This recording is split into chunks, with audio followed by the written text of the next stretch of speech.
Hello everyone, સ્વાગત છે તમારું અર્ચનાની વાનગીમાં। તો આલુ પરાઠાને પણ ભૂલી જાઓ તેવા ટેસ્ટી પેરી પેરી સ્ટફ પરાઠા આજે હું અહીંયા બનાવીશ અને એની રેસીપી તમારી સાથે શેર કરીશ।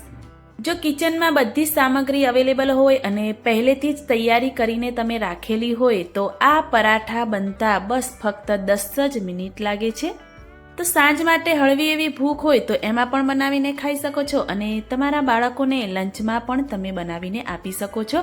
જો વિડીયો પસંદ આવે તો સ્કીપ કર્યા વગર એન્ડ સુધી જોતા રહેજો અને મારી ચેનલને સબસ્ક્રાઈબ કરવાનું ભૂલતા નહીં। મેં અહીંયા એક મોટું બાઉલ લઈ લીધું છે અને એમાં 4 મીડિયમ સાઇઝના બટેટા લઈ લીધા છે અને બટેટાને મેં બાફીને ઉપરથી છાલ ઉતારીને આ રીતે રેડી કરી દીધા છે। તો આ રીતે બટેટા પણ બાફીને જો રેડી કરેલા હોય તો પરાઠા ઝટપટ બનીને તૈયાર થાય છે અને તમારે જેટલી વ્યક્તિના પરાઠા બનાવવા હોય એ રીતે તમે બટેટાનું માપ લઈ શકો છો। તો આ બધા જ બટેટા બાઉલમાં લઈ અને હાથ વડે આપણે મેશ કરી દઈશું।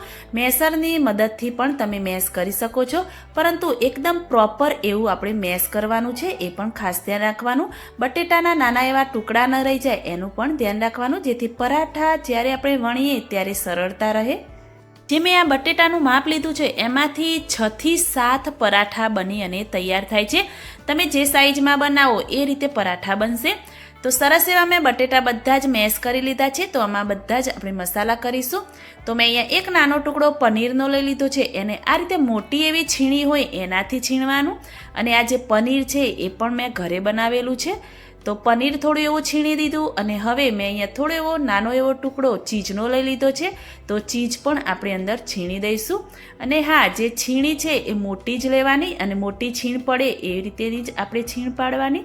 તો ચીઝ અને પનીર છીણી લીધું। મેં અહીંયા ડુંગળી ઝીણી એવી સમારીને એક લઈ લીધી છે।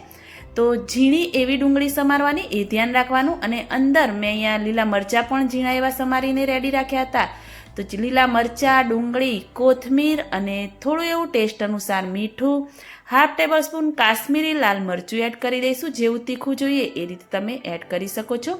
ચટપટો સ્વાદ આપવા માટે આપણે 1/2 ટેબલ સ્પૂન ચાટ મસાલો એડ કરી દઈશું અને અડધા લીંબુનો રસ આપણે અંદર એડ કરી દેવાનો।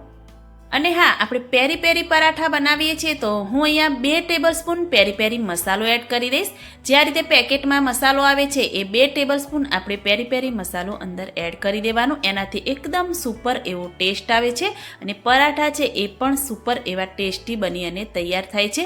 તો હવે આપણે હાથ વડે મિક્સ નથી કરવાનું, એ પણ ધ્યાન રાખવાનું।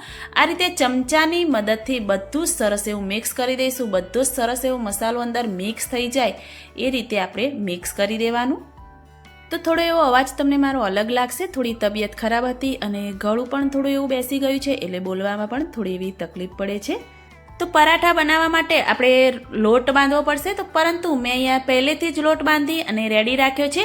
તો જે રોટલીનો ઝીણો લોટ આવે છે એ લોટ લઈ લેવાનો, મીઠું એડ કરી થોડું એવું તેલનું વધારે પડતું મોણ એડ કરી અને આપણે લોટ બાંધી દેવાનો। વધારે પડતો ઢીલો પણ નહીં અને વધારે પડતો કઠણ પણ નહીં, એ રીતેનો મીડિયમ એવો લોટ બાંધી અને મેં અહીંયા રેડી કરી દીધો છે।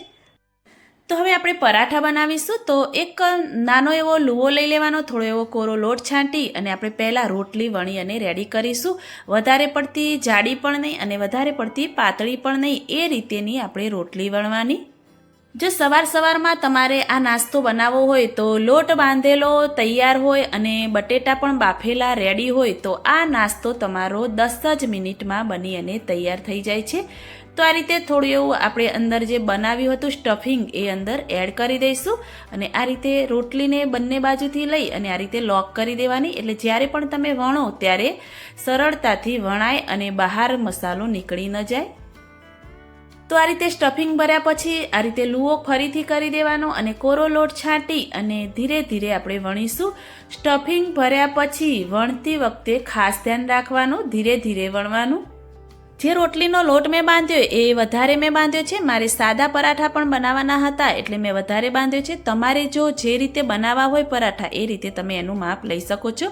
પરાઠો સરસ એવો વણાઈ ગયો છે તો મેં અહીંયા ગેસ પર તવી પણ રાખી દીધી છે। તવી થોડી એવી ગરમ થાય એટલે થોડું એવું મેં અહીંયા ઘી લઈ લીધું છે। થોડું ઘી એડ કરી, પરાઠો એડ કરી, ઉપરથી થોડું એવું ઘી આપણે સ્પ્રેડ કરી દઈશું. મેં અહીંયા ઘીનો ઉપયોગ કર્યો છે, પરંતુ તમે તેલનો પણ ઉપયોગ કરી શકો છો. તમને જે પસંદ હોય એનાથી તમે આ રીતે પરાઠા ઉપર ઘી કે તેલ લગાવી શકો છો.